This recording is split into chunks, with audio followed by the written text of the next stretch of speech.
زندگی میں راستوں کا پیدا ہونا یہ زندگی کی خوبصورتی ہے. تو اس کے لیے پھر راہیں کھلتی ہیں، اللہ کشادگیاں پیدا کرتا ہے.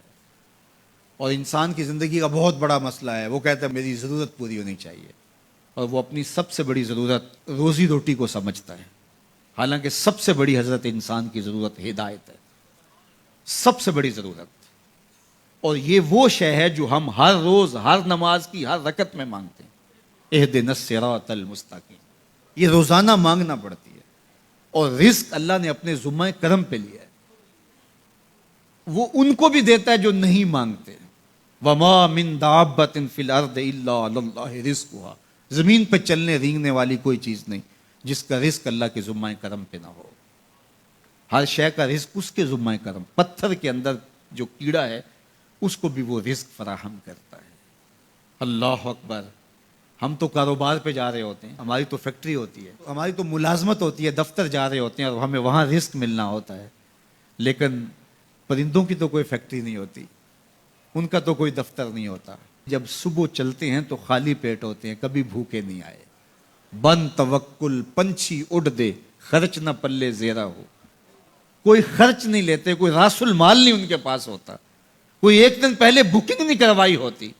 کوئی فیکٹری نہیں ہے، کوئی دفتر نہیں ہے، لیکن کبھی بھی خالی نہیں آئے. فرمایا اللہ پر توکل کرنے کا جو حق ہے اگر وہ تم ادا کرو تو وہ تمہیں ایسے رزق عطا کرے جیسے پرندوں کو عطا کرے. تو یہ بات ذہن میں رکھیے گا کہ رزق اللہ کا ذمہ کرم ہے. اس کے لیے ہمیں یہ حکم دیا ہے کہ ہم کاوش کریں، اس کے لیے راستے ڈھونڈیں.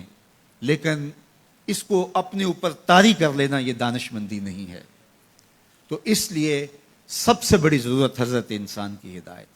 اب اگر تقوی اختیار کر لے بندہ تو پھر یہ سب سے بڑا مسئلہ جو انسان نے خود سمجھا ہوا ہے یہ خود بخود حل ہو جاتا ہے. وَمَن يَتَّقِ اللَّهَ يَجْعَل لَّهُ مَخْرَجًا. جو اللہ سے ڈرنے لگ جاتا ہے اللہ راستے کشادہ کر لیتا ہے. وَيَرْزُقْهُ مِنْ حَيْثُ لَا يَحْتَسِبُ. اللہ اس کو وہاں سے رزق دیتا ہے جہاں اسے گمان بھی نہیں ہوتا. یہ تقوی کا عملی نتیجہ ہے. اور یہ وعدہ میرا نہیں ہے، یہ وعدہ میرے رب کا ہے، اور اللہ کے وعدے سچے ہیں. یہ کسی مفکر نے، یہ کسی معاشیات کے ماہر نے نہیں بتایا کہ تم یہ کرو گے تو یہ نتیجہ ہوگا. ماہر معاشیات کے مشورے کو ہم قبول کرتے ہیں کہ یار اس نے معاشیات کو پڑھا ہے، اس نے جو بتایا ہے وہ اس کا نتیجہ وہی ہوگا. یہ جس نے معاشیات کو پیدا کیا ہے، جس نے رزق کو پیدا کیا ہے، یہ اس کا وعدہ ہے. اگر تم اس سے ڈرنے لگ جاؤ گے تو وہاں سے رزق دوں گا جہاں تمہیں گمان بھی نہیں ہوگا. تو یہ تقوی کا عملی نتیجہ ہے.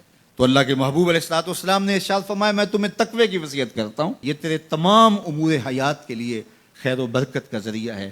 تیری زندگی میں جمال پیدا ہوگا، حسن پیدا ہوگا. تیری دنیا بھی، تیرا دین بھی، تیری معاش بھی، تیری معاشرت بھی، سب میں خوبصورتیاں آ جائیں گی اگر تو اللہ سے ڈرنے لگ جائے گا. جو اللہ سے ڈرتا ہے پھر وہ کسی سے نہیں ڈرتا. اور اللہ سے ڈرنے اور اللہ سے محبت کرنے اور تقوی اختیار کرنے کا نتیجہ یہ ہوتا ہے کہ انسان پھر لا خوف علیہم ولا هم یحزنون کی عملی تصویر بن جاتا ہے.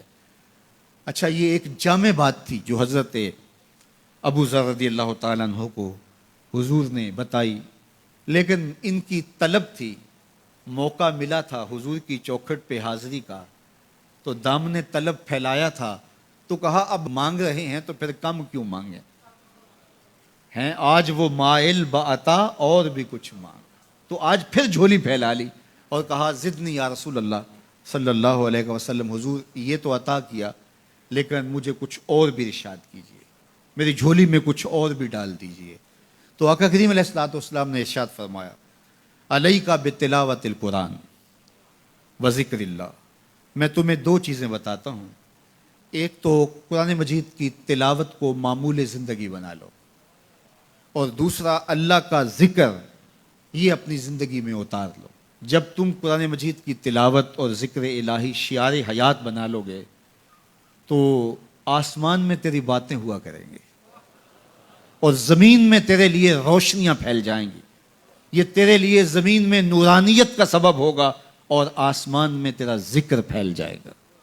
قرآن مجید کی تلاوت، قرآن مجید کے ساتھ شغف پیدا کیجئے اور اپنی زندگی کو قرآن مجید کے ساتھ جوڑ لیجئے.